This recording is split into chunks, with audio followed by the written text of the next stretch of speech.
Isaac Munda ji culture और cuisine दोनों को बराबर मिला करके सेलिब्रेट कर रहे हैं और हम सबको प्रेरणा भी दे रहे हैं। साथियों, जब हम टेक्नोलॉजी की चर्चा कर रहे हैं तो मैं एक और इंटरेस्टिंग विषय की चर्चा करना चाहता हूँ। आपने हाल फिलहाल में पढ़ा होगा, देखा होगा कि आईआईटी मद्रास के एलुमनी द्वारा स्थापित एक स्टार्टअप ने एक 3D प्रिंटेड हाउस बनाया है।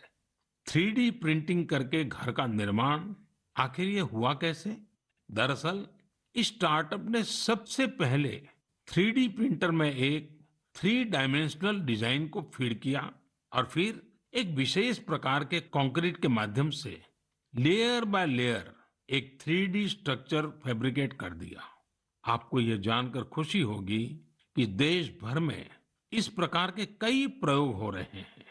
एक समय था जब छोटे छोटे कंस्ट्रक्शन के काम में भी वर्षों लग जाते थे, लेकिन आज टेक्नोलॉजी की वजह से भारत में स्थिति बदल रही है।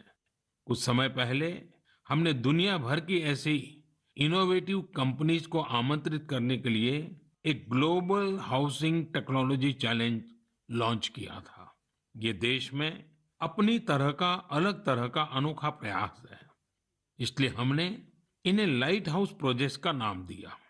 फिलहाल देश में 6 अलग अलग जगहों पर लाइट हाउस प्रोजेक्ट्स पर तेजी से काम चल रहा है। इन लाइट हाउस प्रोजेक्ट्स में मॉडर्न टेक्नोलॉजी और इनोवेटिव तौर तरीकों का इस्तेमाल किया जाता है। इससे कंस्ट्रक्शन का टाइम कम हो जाता है, साथ ही जो घर बनते हैं वो अधिक टिकाऊ, किफायती और आरामदायक होते हैं। मैंने हाल ही में ड्रोन्स के जरिए इन प्रोजेक्ट्स की समीक्षा भी की और कार्य की प्रगति को लाइव देखा। इंदौर के प्रोजेक्ट में ब्रिक और मोर्टार वॉल्स की जगह pre fabricated sandwich panel system का इस्तेमाल किया जा रहा है। राजकोट में लाइट हाउस फ्रेंच टेक्नोलॉजी से बनाए जा रहे हैं, जिनमें टनल के जरिए मोनोलिथिक कंक्रीट कंस्ट्रक्शन टेक्नोलॉजी का इस्तेमाल हो रहा है। इस टेक्नोलॉजी से बने घर आपदाओं का सामना करने में कहीं अधिक सक्षम होंगे। चेन्नई में अमेरिका और फिनलैंड की technologies pre cast concrete system का उपयोग किया जा रहा है। इससे मकान जल्दी भी बनेंगे और लागत भी कम आएगी। रांची में जर्मनी के 3D कंस्ट्रक्शन सिस्टम का प्रयोग करके घर बनाए जाएंगे। इसमें हर कमरे को अलग से बनाया जाएगा, फिर पूरे स्ट्रक्चर को उसी तरह जोड़ा जाएगा जैसे ब्लॉक टॉयज को जोड़ा जाता है। अगरतला में न्यूजीलैंड की टेक्नोलॉजी का उपयोग कर स्टील फ्रेम के साथ मकान बनाए जा रहे हैं जो बड़े भूकंप को झेल सकते हैं। वहीं लखनऊ में कनाडा की टेक्नोलॉजी का इस्तेमाल किया जा रहा है। इसमें प्लास्टर और पेंट की जरूरत नहीं होगी और तेजी से घर बनाने के लिए पहले से ही तैयार दीवारों का प्रयोग किया जाएगा। साथियों, आज देश में ये प्रयास हो रहा है कि ये प्रोजेक्ट इंक्यूबेशन सेंटर्स की तरह काम करे। इससे हमारे प्लानर्स, आर्किटेक्ट्स, इंजीनियर्स और स्टूडेंट्स नई टेक्नोलॉजी को जान सकेंगे और उसका एक्सपेरिमेंट भी कर पाएंगे। मैं इन बातों को खास तौर पर अपने युवाओं के लिए साझा कर रहा हूं, ताकि हमारे युवा राष्ट्र हित में टेक्नोलॉजी के नए नए क्षेत्रों की ओर प्रोत्साहित हो सके। मेरे प्यारे देशवासियों, आपने अंग्रेजी की एक कहावत सुनी होगी, to learn is to grow, यानी सीखना ही आगे बढ़ना है। जब हम कुछ नया सीखते हैं तो हमारे लिए प्रगति के नए नए रास्ते खुद ब खुद खुल जाते हैं। जब भी कहीं लीक से हटकर कुछ नया करने का प्रयास हुआ है, मानवता के लिए नए द्वार खुले हैं, एक नए युग का आरंभ हुआ है। और आपने देखा होगा, जब कहीं कुछ नया होता है तो उसका परिणाम हर किसी को आश्चर्यचकित कर देता है। अब जैसे कि अगर मैं आपसे पूछूं कि वो कौन से राज्य हैं जिन्हें आप सेब, एप्पल के साथ जोड़ेंगे, तो जाहिर है कि आपके मन में सबसे पहले हिमाचल प्रदेश, जम्मू कश्मीर और उत्तराखंड का नाम आएगा। पर अगर मैं कहूं कि इस लिस्ट में आप मणिपुर को भी जोड़ दीजिए, तो शायद आप आश्चर्य से भर जाएंगे। कुछ नया करने के जज्बे से भरे युवाओं ने मणिपुर में ये कारनामा कर दिखाया है। आजकल मणिपुर के उखरुल जिले में सेब की खेती जोर पकड़ रही है। यहाँ के किसान अपने बागानों में सेब उगा रहे हैं। सेब उगाने के लिए इन लोगों ने बाकायदा हिमाचल जाकर ट्रेनिंग भी ली है। इनमें से एक हैं टीएस रिंग फामियोंग। ये पैसे से एक एरोनॉटिकल इंजीनियर है। उन्होंने अपनी पत्नी श्रीमती टीएस एंजल के साथ मिलकर सेब की पैदावार की है। इसी तरह अवुंगशी शिमरे ऑगस्टिन ने भी अपने बागान में सेब का उत्पादन किया है। अवुंगशी दिल्ली में जॉब करती थी। ये छोड़कर वो अपने गांव लौट गई और सेब की खेती शुरू की। मणिपुर में आज ऐसे कई एप्पल ग्रोवर हैं जिन्होंने कुछ अलग और नया करके दिखाया है। साथियों, हमारे आदिवासी समुदाय में बेर बहुत लोकप्रिय रहा है। आदिवासी समुदायों के लोग हमेशा से बेर की खेती करते रहे हैं।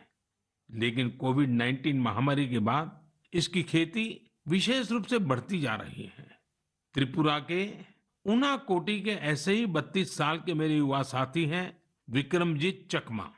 उन्होंने बेर की खेती की शुरुआत कर काफी मुनाफा भी कमाया है और अब तो लोगों को बेर की खेती करने के लिए प्रेरित भी कर रहे हैं। राज्य सरकार भी ऐसे लोगों की मदद के लिए आगे आई है। सरकार द्वारा इसके लिए कई विशेष नर्सरी बनाई गई है ताकि बेर की खेती से जुड़े लोगों की मांग पूरी की जा सके। खेती में इनोवेशन हो रहे हैं तो खेती के बाय प्रोडक्ट्स में भी क्रिएटिविटी देखने को मिल रही है। साथियों, मुझे उत्तर प्रदेश के लखीमपुर खीरी में किए गए एक प्रयास के बारे में भी पता चला है। कोविड के दौरान ही लखीमपुर खीरी में एक अनोखी पहल हुई है। वहां महिलाओं को केले के बेकार तनों से फाइबर बनाने की ट्रेनिंग देने का काम शुरू किया गया। वेस्ट में से बेस्ट करने का मार्ग। केले के तने को काटकर मशीन की मदद से बनाना फाइबर तैयार किया जाता है जो जूट या सन की तरह होता है। इस फाइबर से हैंडबैग, चटाई, दरी, कितनी ही चीजें बनाई जाती हैं। इससे एक तो फसल के कचरे का इस्तेमाल शुरू हो गया, वहीं दूसरी तरफ गांव में रहने वाली हमारी बहनों बेटियों को आय का एक और साधन मिल गया। बनाना फाइबर के इस काम से एक स्थानीय महिला को 400 से 600 रुपये प्रतिदिन की कमाई हो जाती है। लखीमपुर खीरी में सैकड़ों एकड़ जमीन पर केले की खेती होती है। केले की फसल के बाद आमतौर पर किसानों को इसके तने को फेंकने के लिए अलग से खर्च करना पड़ता था। अब उनके पैसे भी बच जाते हैं। यानी आम के आम, गुठलियों के दाम। ये कहावत यहाँ बिल्कुल सटीक बैठती है। साथियों, एक और बनाना फाइबर से प्रोडक्ट्स बनाए जा रहे हैं, वहीं दूसरी तरफ केले के आटे से डोसा और गुलाब जामुन जैसे स्वादिष्ट व्यंजन भी बन रहे हैं। कर्नाटक के उत्तर कन्नड़ और दक्षिण कन्नड़ जिलों में महिलाएं यह अनूठा कार्य कर रही हैं। ये शुरुआत भी कोरोना काल में ही हुई है। इन महिलाओं ने न सिर्फ केले के आटे से डोसा, गुलाब जामुन जैसी चीजें बनाई, बल्कि इनकी तस्वीरों को सोशल मीडिया पर शेयर भी किया है। जब ज्यादा लोगों को केले के आटे के बारे में पता चला तो उसकी डिमांड भी बढ़ी और इन महिलाओं की आमदनी भी। लखीमपुर खीरी की तरह यहाँ भी इस इनोवेटिव आइडिया को महिलाएं ही लीड कर रही हैं। साथियों, ऐसे उदाहरण जीवन में कुछ नया करने की प्रेरणा बन जाते हैं। आपके आसपास भी ऐसे अनेक लोग होंगे। जब आपका परिवार मन की बातें कर रहा हो तो आप इन्हें भी अपनी गपशप का हिस्सा बनाइए। कभी समय निकालकर बच्चों के साथ ऐसे प्रयासों को देखने भी जाइए और अवसर मिल जाए तो खुद भी ऐसा कुछ कर दिखाइए। और हाँ, यह सब आप मेरे साथ नमो ऐप